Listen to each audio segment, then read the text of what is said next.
Hello hi नमस्कार good morning. आप सुन रहे हैं जागरण पॉडकास्ट की फटाफट खबरें और मेरा नाम है शताक्षी सिंह। आज तारीख है 17 अप्रैल की और दिन है बुधवार का। चलिए आपको बताते हैं आज दिन भर की तमाम बड़ी खबरें। छत्तीसगढ़ में नक्सलियों के विरुद्ध अब तक हुई सबसे बड़ी कार्रवाई में कांकेर जिले के हापाटोला जंगल में जवानों ने 29 नक्सलियों को ढेर किया है। मंगलवार को बीएसएफ और डिस्ट्रिक्ट रिजर्व गार्ड के 1000 से ज्यादा जवानों ने 50 से 60 नक्सलियों को जंगल में घेर कर इस अभियान को अंजाम दिया है।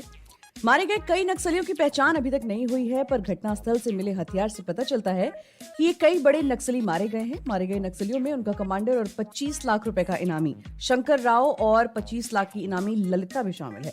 एक और नक्सली कमांडर राजू भी मारा गया है। मुठभेड़ के दौरान बीएसएफ इंस्पेक्टर को पैर में गोली लगी है। वहीं डीआरजी के 2 जवान भी घायल हुए हैं। तीनों को बेहतर इलाज के लिए हवाई मार्ग से रायपुर भेजा गया है। बता दें कि बस्तर में पहले चरण में लोकसभा चुनाव होने हैं।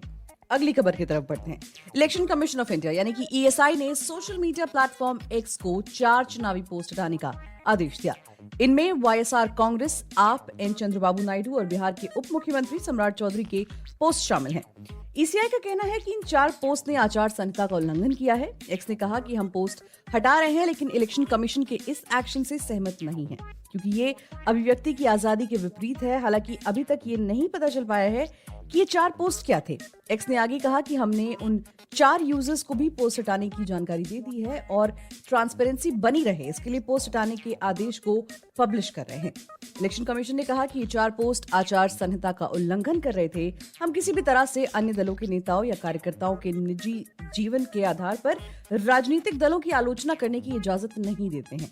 साथ ही ऐसे आरोप जिनका कोई आधार नहीं है, ये आदेश उन पर रोक लगाता है।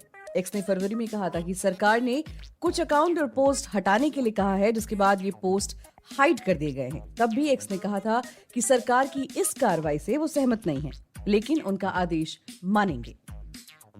वहीं अमेरिका के राष्ट्रीय सुरक्षा सलाहकार जैक सुलिवन ने अपने बहुप्रतीक्षित भारत दौरा टाल दिया है। सुलिवन ने ईरान इजराइल के बीच हालात को देखते हुए इस यात्रा को टाला है। उन्हें 17 अप्रैल को 2 दिवसीय यात्रा पर भारत आना था। इस दौरान उनकी भारत के एनएसए अजीत डोभाल के साथ द्विपक्षीय वार्ता होनी थी।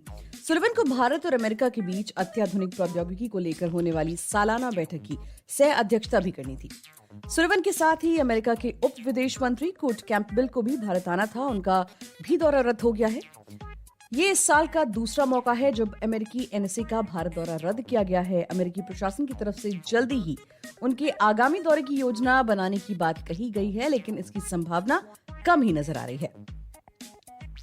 वहीं दुनिया की सबसे प्रतिष्ठित financial organisation International Monetary Fund ने 2024 के लिए भारत की जीडीपी ग्रोथ के अनुमान को बढ़ाकर 6.8% कर दिया है। आईएमएफ का कहना है कि भारत में घरेलू डिमांड लगातार मजबूत बनी हुई है। साथ ही नौजवान आबादी भी बढ़ रही है, जो काम करके जीडीपी ग्रोथ बढ़ाएंगे। आईएमएफ ने इससे पहले जनवरी में भारत की इकोनॉमिक ग्रोथ 6.5% रहने का अनुमान लगाया था। आईएमएफ का कहना है कि 6.8% की ग्रोथ के साथ भारत दुनिया की सबसे तेज रफ्तार से बढ़ने वाली अर्थव्यवस्था बना रहेगा। वहीं इस दौरान चीन की इकोनॉमी 4.6% की दर से बढ़ेगी। आईएमएफ ने अपने वर्ल्ड इकोनॉमिक आउटलुक के लेटेस्ट एडिशन में कहा कि भारत की 2024 में ग्रोथ 6.8% और 2025 में 6.5% रहेगी।